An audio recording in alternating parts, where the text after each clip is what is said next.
കൊച്ചിനെ തട്ടിക്കൊണ്ട് പോരാൻ ഭാസ്കരന്റെ മോൻ മറന്നിട്ടില്ലടാ. നിനക്കറിയോ അവരുടെ ഔദാര്യം കൊണ്ട് ഈ കാണുന്ന വസ്തുക്കളൊക്കെ ഉണ്ടായേ. അതൊക്കെ നീ മറന്നാലും എനിക്ക് മറക്കാൻ ഒക്കില്ല. മാമോളെ, നിന്നെ ഞാൻ വീട്ടിൽ കൊണ്ടാക്കാം. നിങ്ങൾ ഈ കൊച്ചിനെ തിരിച്ചുകൊണ്ടാക്കിയാലും ഇവൻ കാരണം ഇതിനുണ്ടായ ചീത്തപ്പേര് ഒരിക്കലും മാറാൻ പോണില്ല. എന്നെ ആരും തട്ടിക്കൊണ്ടു വന്നല്ല, സ്വന്തം ഇഷ്ടപ്രകാരം ഇറങ്ങി വന്നതാ. ഞങ്ങളിവിടെ താമസിക്കുന്ന ഇഷ്ടമില്ലെങ്കിൽ അച്ഛനും അമ്മയും അത് പറഞ്ഞാൽ മതി. നീ വാ. വേണ്ട മോനെ, നിങ്ങൾ എവിടെയും പോണ്ട. ഇത് നിങ്ങളുടെ വീടാ. വാ മോളെ.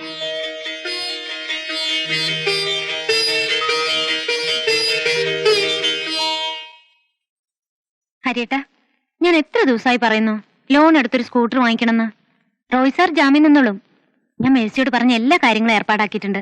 ലോൺ എടുത്താൽ മാസം തവണ അടയ്ക്കണ്ടേ? ഇപ്പൊ തന്നെ കിട്ടുന്ന ശമ്പളം ഒന്നിനും തികയുന്നില്ല. എല്ലാ കോളേജ് അധ്യാപകരും കിട്ടുന്ന ശമ്പളം കൊണ്ട് ജീവിക്കുകയാണെന്നാണോ വിചാരം? ഓരോരുത്തർക്കും എന്തെങ്കിലും സൈഡ് ബിസിനസ് ഉണ്ടാവും. ഹരിയേട്ടന് ട്യൂഷൻ എടുത്തൂടെ? അത് ശരി, എന്നെ ഒരു വണ്ടിക്കാളെ പോലെ പണിയെടുപ്പിക്കണം എന്നാണല്ലേ തനിക്ക്? ആവശ്യമാണ് സൃഷ്ടിയുടെ മാതാവെന്ന് പറയാറില്ലേ? താനത് തിരുത്തി, അത്യാഗ്രഹമാണ് സൃഷ്ടിയുടെ മാതാവെന്ന്. ലോണ് ഞാൻ അടച്ചോളാം. എനിക്ക് എവിടെയെങ്കിലും ജോലി മേടിച്ചാ വളരെ എളുപ്പമല്ലേ? എന്റെ അച്ഛനല്ലേ PSCയുടെ ചെയർമാൻ. എന്റെ പരിശ്രമം കൊണ്ട് ഈ വീട്ടിൽ എന്തൊക്കെ സാധനങ്ങൾ വാങ്ങിച്ചു. Mixie, fridge, TV, gas, stereo. ഇതൊക്കെ ഒരു അസറ്റാണെന്നുള്ള വിചാരമില്ല. ഇത്രയൊക്കെ ചെയ്തിട്ട് ഒരു അപ്രിസിയേഷൻ, ഒരു നല്ല വാക്ക്, കുറ്റം മാത്രമേ ഉള്ളൂ എപ്പോഴും. അതെ, വേണ്ടാത്ത നേരത്തെ വേണ്ടാതിനം ചെയ്യുമ്പോഴല്ല, വേണ്ട നേരത്തെ വേണ്ടത് ചെയ്യുമ്പോഴാണ് നല്ല വാക്ക് പറയുന്നത്. അതെ, വീട്ടിൽ അത്യാവശ്യമുള്ള സാധനങ്ങൾ വാങ്ങിച്ചൊക്കെ വേണ്ടാതിനാ. കോളേജ് വാദ്യരാന്ന് വെച്ച് എന്ത് വേണേലും പറയാലോ തത്വങ്ങള്. നീ പറയണത് നേരാണോടി? അതേന്ന്. അമ്മേ, സുജാതയ്ക്ക് വിശേഷം ഉണ്ടെന്ന്. കുടുംബത്തിന്റെ അന്തസ് കളഞ്ഞു കുളിച്ചവിടെ പേരെന്നോട് പറയരുത്. അങ്ങനെ പറയല്ലോ കൊച്ചമ്മ. ഞാൻ അതുവഴി പോകുന്ന സമയത്തെല്ലാം ആ കൊച്ചിന് ഇവിടുത്തെ വിശേഷം തിരക്കാനേ നേരമുള്ളൂ.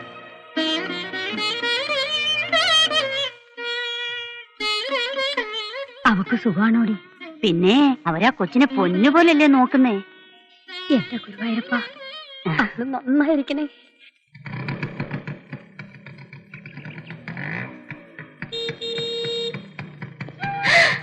സ്കൂട്ടർ നല്ല കളറ്, എനിക്ക് ഇഷ്ടപ്പെട്ടു.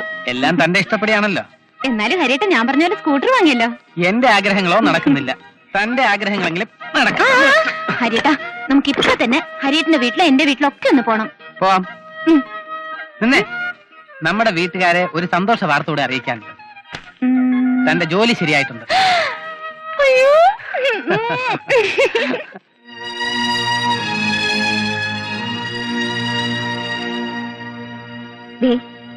സുജാത പ്രസവിച്ചു. ആൺകുട്ടിയാ. നമുക്ക് അവിടെ നിന്ന് പോയി അവളെ കാണണ്ടേ? പോകാൻ രാധാമണി, പോകാം. മോനിക്കുട്ടാ,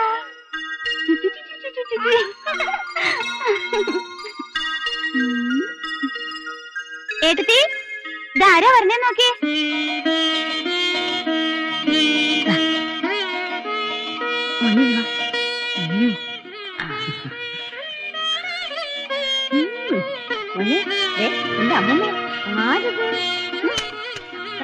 ഇത് പിടിക്ക, ഞാൻ എടുക്കട്ടെ മോനെ.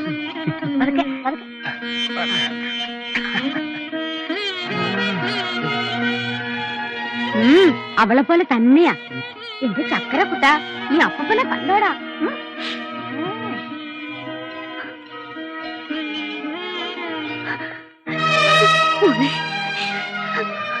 അച്ഛനും അമ്മ എന്നോട് ക്ഷമിക്കണം. പോട്ടെ, സാരമില്ല മോളെ.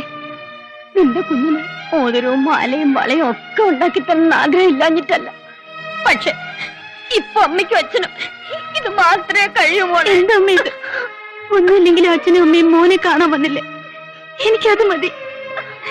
മോളെ,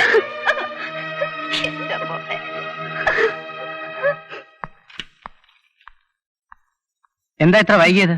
ശമ്പളം കിട്ടിയ ദിവസല്ലേ, ടൗണിൽ ഇറങ്ങി കുറച്ച് സാധനങ്ങൾ വാങ്ങിച്ചു. ഇവിടെ വന്നിട്ട് നമുക്ക് ഒരുമിച്ച് പോകാമായിരുന്നല്ലോ. ഹരിയേട്ടൻ എന്തിനാ ബുദ്ധിമുട്ടിക്കുന്നതെന്ന് കരുതി.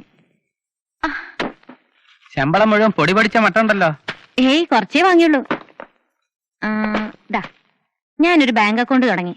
ബാക്കി ശമ്പളം മുഴുവൻ അതിൽ ഡെപ്പോസിറ്റ് ചെയ്തു. ആദ്യത്തെ ശമ്പളം എന്റെ കയ്യിൽ കൊണ്ടുവന്ന് തരുന്നതായിരുന്നു അതിന്റെ ഒരു മര്യാദ. ഓ, ഞാൻ അത്രയ്ക്കൊന്നും ചിന്തിച്ചില്ല. ഈ ഡെപ്പോസിറ്റ് ചെയ്യുന്നൊക്കെ എന്നോടൊരു വാക്ക് ചോദിച്ചിട്ട് പോരായിരുന്നു. ഹരിയേട്ടാ, ഹരിയേട്ടന് കിട്ടുന്ന ശമ്പളം മുഴുവൻ നമ്മളിവിടെ ചെലവാക്കല്ലേ. എന്നും ഇങ്ങനെ വാടക വീട്ടിൽ കഴിഞ്ഞാൽ മതിയോ? എന്തെങ്കിലും കരുതിയാലല്ലേ നമുക്ക് സ്വന്തമായിട്ടൊരു വീട് വെക്കാൻ പറ്റൂ.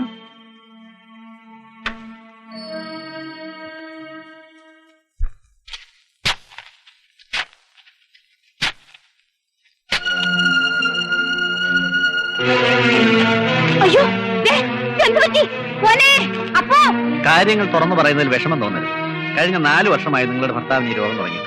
അന്നേ ചികിത്സിച്ചിരുന്നെങ്കിൽ ഇന്ന് ഈ അവസ്ഥയിലാവില്ലായിരുന്നു. അത് ഞാൻ അദ്ദേഹത്തോട് നേരത്തെ പറഞ്ഞിരുന്നതുമാണ്. ഇപ്പോ ഞാൻ നിസ്സഹായനാണ്. ഡോക്ടർ, എന്തായാലും ഈ മരുന്ന് വാങ്ങിയിട്ട് വരും.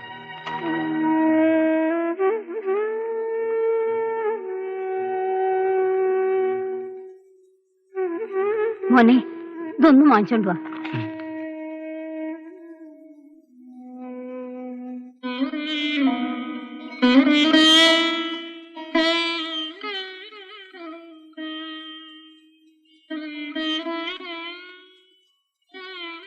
ഇത്രയും നാളെ എന്നോട് പോലും നിങ്ങളിത് മറച്ചു വെച്ചില്ലേ? രാധാമണി, അത് വീടും പറമ്പും വിറ്റിട്ടാണെങ്കിലും നമുക്ക് ചികിത്സിക്കാമായിരുന്നില്ലേ? രാധാമണി, നമ്മുടെ മക്കൾ ഒരിക്കലും ഇതൊന്നും അറിയരുത്. അവർക്കാകെ ഉള്ള സ്വത്ത് ആ തറവാട്.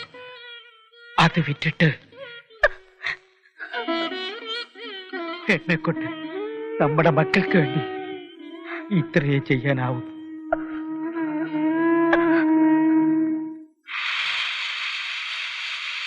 എന്തായത്? വലിയ തയ്യാറെടുപ്പൊക്കെ ആണല്ലോ. ഇറച്ചി, മീന്, മുട്ട. ഞാൻ പറഞ്ഞിരുന്നില്ലേ ഞങ്ങളുടെ ഓഫീസിലെ അക്കൗണ്ടന്റ് ജയശങ്കർ ഊണ് കഴിക്കാൻ വരുമെന്ന്. ഞങ്ങൾ ഒരുമിച്ച് പഠിച്ചതാ. എന്തൊരു സ്മാർട്ടാണെന്നറിയോ? സ്പോർട്സും രാഷ്ട്രീയവും കലാമേളയും ഒക്കെ ആയിട്ട്. സത്യത്തില് ഒരു പ്രൈവറ്റ് കമ്പനിയിലെ അക്കൗണ്ടന്റ് ആയിട്ട് ജയശങ്കറിനെ കണ്ടപ്പോൾ ഞാൻ അത്ഭുതപ്പെട്ടു പോയി. അക്കൗണ്ടന്റോ MD ആര് വേണമെങ്കിലും വന്നോട്ടെ. ഇന്നെങ്കിലും വായിക്ക് രുചിയായിട്ട് വല്ലതും കഴിക്കാമല്ലോ. ഓ ജയം ഒന്നും തോന്നുന്നു. ജയശങ്കർ അല്ലേ? ശൈലജ പറഞ്ഞിട്ടുണ്ട്. നിങ്ങൾ ക്ലാസ്മേറ്റ്സ് ആയിരുന്നല്ലേ? അതെ. വാ വാ ഇരിക്ക്. വീട് കണ്ടുപിടിക്കാൻ ബുദ്ധിമുട്ടിയോ? ആ, അല്പം. തനിക്കിത് എന്ത് പറ്റി? സിറ്റി ലൈഫ് ആയിരുന്നല്ലോ ഇഷ്ടം. ഈ പട്ടിക്കാട്ടിൽ എങ്ങനെ വന്ന് വിട്ടു? ടൗണിലേക്ക് മാറിക്കൂടെ? വേണമെങ്കിൽ ഞാനൊരു വീട് അറേഞ്ച് ചെയ്യാം. ടൗണിലാവുമ്പോ ഏഷ്യാനെറ്റും കേബിളും സ്റ്റാറും എല്ലാം കിട്ടുമല്ലോ. കുറച്ചു കഴിഞ്ഞ് മാറണമെന്ന് വിചാരിച്ചിരിക്കാ. ജയശങ്കറിന്റെ നാടെവിടെയാ? ചെർപ്പുളശ്ശേരി. വീട്ടിലാരൊക്കെ ഉണ്ട്? അച്ഛനും അമ്മയും പിന്നൊരു പെങ്ങളും. കലാപ്രവർത്തനങ്ങളൊക്കെ എപ്പോഴും ഉണ്ടോ? ആ, അല്പസ്വല്പം. അത് പറഞ്ഞപ്പോഴാ ഓർത്തത്. സാറ് ക്രിക്കറ്റ് കളിക്കുമായിരിക്കല്ലേ? ഇല്ല. അല്ല, ശൈലജ കോളേജിൽ പഠിക്കുന്ന കാലത്ത് ക്രിക്കറ്റ് കളിക്കാരനെ മാത്രമേ കല്യാണം കഴിക്കൂന്ന് ശപഥം ചെയ്ത ആളാ. അതുകൊണ്ട് ചോദിച്ചതാ. നമ്മളൊന്ന് വിചാരിക്കുന്നു, ദൈവം മറ്റൊന്ന് വിധിക്കുന്നു, അല്ലേ? നിങ്ങൾ ഇരിക്കും, ഞാൻ ഊണ് എടുത്ത് വെക്കട്ടെ.